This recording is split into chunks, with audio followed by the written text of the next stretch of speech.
Greetings. We are pleased to be here. We are pleased to be here with you on this day, this celebratory day, because every day has the capacity to be a celebratory day. And for those of you, in case you are not feeling celebratory, and the actual idea of being celebratory makes you want to turn your back on us, or raise a certain finger to us even, and to whistle off your goodbyes because you know your life is not a celebration. Here we are with you today anyway, celebrating your existence, celebrating your divine creativity, your ability to weave in the wonders of the world, your ability to weave with the manifestation tools, with the tools of creation, with your thoughts, with your ideas, with your emotions, and with your very being. And we know that there are days when you feel like you can't even manifest a cup of tea, or even the creative will or creative force to get you out of bed would be an endeavour indeed, where life seems to be working against you, when indeed you're not in your flow, you're not deep-rooted, you're not rooted in the very idea of your vastness, of your capacity. Just the concept is overwhelming, yes? Just the idea that you're a weaver of words, that those words disappear into the ether and begin to coagulate with form and weave that form into your reality. You don't want to know that. On your bad days, you don't want to know that, do you? Crikey, who wants that power when life feels so dull or aimless or just so hard? Well, if I had the power to create my own reality, what the hell am I doing now? Where did I go wrong? Whose fault is it? Is it mine? Is it somebody else's? Oh, please God, let me find somebody else to blame. That feels much better. Don't let it be me again. I already feel like a failure. I don't want to be going around thinking that I'd failed at this too, of understanding this idea that I am a creator of my reality. Do you know that Tim really gets on my nerves? Really gets on my nerves. It's just a buzzword. It's not even true. It's not even real. What the hell are all these guides and non-physical beings talking about? It's all right for them. Up there in the clouds, out there in the dimensions, they're not faced with this. And no, we're not. No, we are not. That's most true. And thank God. And we don't mean it in the way that, thank God we haven't got your life, but thank God we've got this perspective. And we can see outside of that which you have created and see it for what it is. A creation, an expression of who you are, who you have been in that moment, an expression of what you're rendezvousing with, an expression of what you're in resonance with. And what are all these terms anyway? Can one of you up there just speak English, please? And make it straightforward? All right, let's make it straightforward.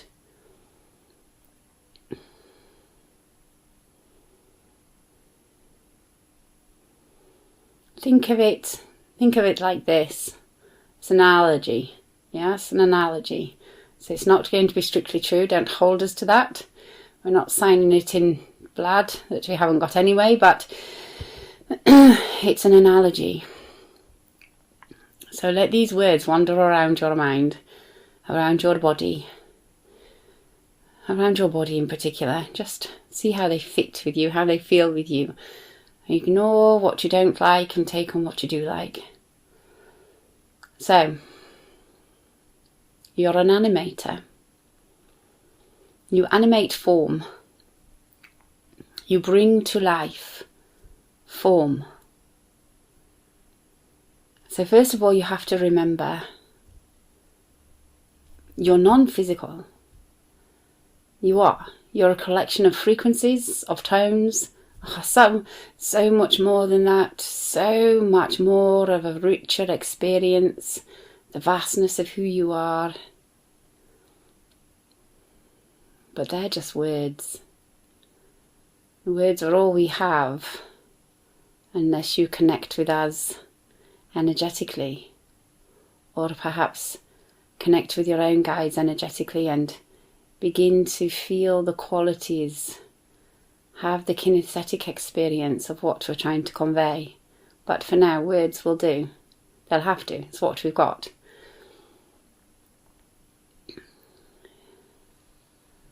So your frequencies, tones that move, coalesce, follow intention. You have a spark of an idea or an impulse to follow it through curiosity. And you begin to pay attention to it and let it grow and take form.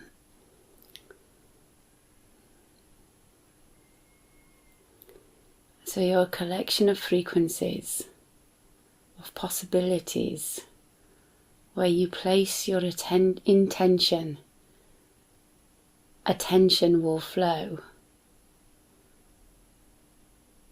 So think of it like this: when you're in a body, you still have that capacity for intention, for seeding an idea. And what is intention? It's a deliberation. It's a focused thought, a focused perspective. It's focus. Your intention tells the energy around you, tells life what you're going to focus upon.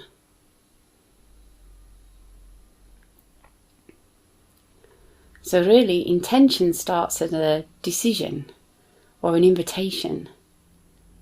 It's an idea. What do you intend for your day? What do you intend for this conversation? And most of the time you hold it lightly. You know, intentions at the beginning of the day are a very good place to start. But remember this, intentions are a journey. So intentions create experience. Intentions creating experience. They're a framework for that experience. They're also a filter. So let's say, for example, you set the intention that today you're going to focus on joy, or you're going to rest, or you're going to move your body in some way, or you're going to find a solution to something you've been working on. Intentions are best used when they help you create a framework for experience so that you can navigate and filter through that intention. You can use intentions in various ways. We would encourage you to use them lightly as a framework that you set in motion simply by deciding. So as you wake in the morning, you can intend certain things. Likely, what's your intention for the day? To achieve certain tasks, to get certain things done. That's one way. We would also call your attention to a higher experience of intention that can allow for more magic into your life, more synchronicities, a more creative and impulsive way. And creativity is just looking outside of a particular known way of doing something or achieving something and operating outside of that current known framework. That's creativity. So in the morning, your intention could be, you want a soft day if you need rest, a gentle day. And how do you want to feel at the end of the day? Do you want to have the intention of feeling accomplished? Tune into your uniqueness in the moment. How do you want your day to play out? You can intend to find the solution to a current issue, problem. You can intend the joy of a day.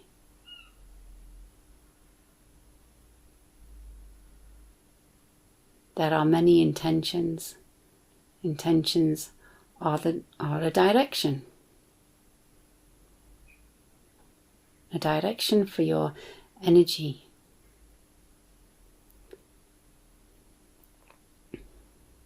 See, here's what happens.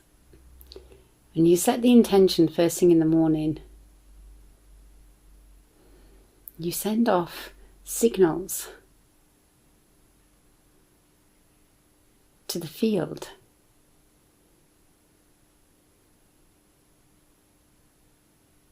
Send off signals to the field. And if you have learnt how to live by loving impulse, those signals will come back to you. You will recognize them. You'll feel inspired, or you'll know the right action. A conversation will lead to something else that helps you find the solution to that issue. Life can unfold in a magical manner. But here's the key. You have to let go of the hows. You have to let go of the timing. You have to let go of how it will unfold. You can only be in charge of the framework, of the decision, of the intention. And then allow life to feed back to you. Let the intention go. It may come back to you in your mind at certain times of the day as an anchor for your navigation of your day and your choices, especially if you're one that is easily pulled into what others want from you. Be firm but light in your intention, and be humble enough that there may be a different way than you can currently imagine for yourself. Have the humility that today can unfold differently. That new beginnings can happen at any time. That can help you get out of the muck, of the quagmire, of a reality that you may have created for yourself or unconsciously allowed. Yes, for yourself. You're not always consciously creating. A lot of you are unconsciously allowing life to flow in a very familiar and similar pattern.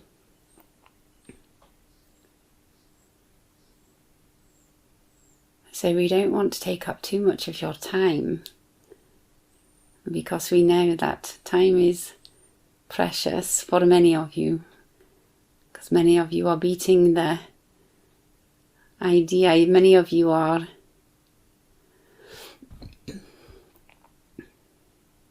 and because many of you are operating from the belief that there's not enough time for everything that you want to do.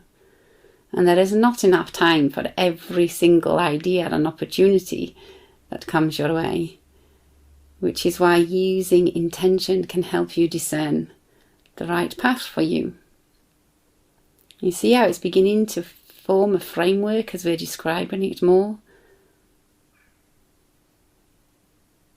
Intentions can cut through limiting beliefs by getting you to focus on what is important to you. You automatically challenge your thoughts along the way more easily. And that's how you begin to challenge your beliefs.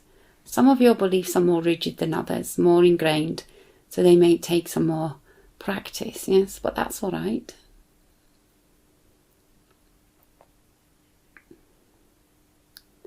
So one of the most powerful ways of beginning to show yourself that you are creator of your own reality is to use intention, because it's very much a mental activity. It also happens to have cosmic flow attached to it, but it's a mental activity. So you're going to feel in charge of your reality. So you're going to get more immediate feedback from your reality that you can affect it. And that's the first step in understanding that you're a creator of your own reality. First of all, it begins as a mental concept. Well, yes, if I take certain actions and do certain behaviours, then, life changes direction depending on the choices I make for myself. So stabilise that idea first, that you can and do have impact in your life. You have the ability to respond, but start in the morning by taking a wider perspective. The widest perspective quite often that's available to you in the morning is your intention for the day. Then just lightly, not this must happen today, or I must achieve this. There's too much resistance in there. Just lightly, an invitation. See the intention as an invitation for your day. The universe loves invitation. It allows so much more flow. But intention has a magical quality. So surprises can come up if you release. Don't hang on to your intention with determination that looks like, well, this is not working, this is not how I planned it, this is not what I wanted to do. If you feel yourself going down into a heavier energy in your day, you can lightly check in with your intention. How am I navigating this? Do I need to change my perspective? What do I need to do to follow that intention? Where's the impulse going to come from? What is the impulse right now? And if it's a loving impulse, trust it. If it's an impulse to hit somebody, there may be consequences for that in your reality, yes? Allow the unfolding. And that is our message, our broadcast for you today. In peace for now. Farewell.